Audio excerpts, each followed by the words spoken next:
Hammaga xayrli kun, qadrli yurtdoshlar va bizni kuzatuvchi obunachilarimiz. Hozir biz ayni damda perrondamiz. Ko'rishingiz mumkin. Toshkent Kazan yo'nalishi bo'yicha avtobus reyslarimiz joylashib olishgan 16-perron ostida soat 18:00 da jo'nab ketadi. Bu tomonda esa Toshkent Moskva yo'nalishi bo'yicha avtobus reyslarimiz qatnovi mavjud. Yaqinroqdan kuzatishimiz mumkin.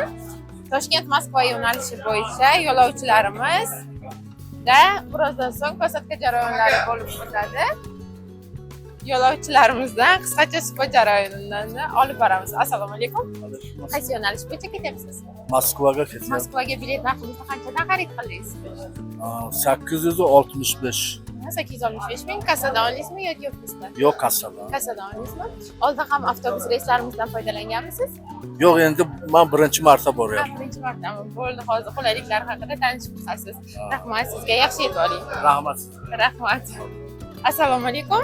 Qaysi yo'nalish bo'yicha ketyapsiz? Moskvaga bilet narxlarimizni qanchadan xarid qildingiz? 865.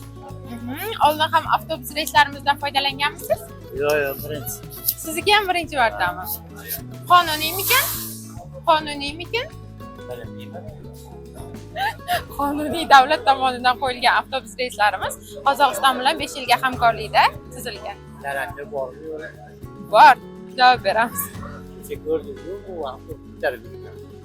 Yo'q, bizaniki. Mayli, xo'p. Rahmat, kattakon yaxshi yetib oling. Oq yo'l tilaymiz sizga.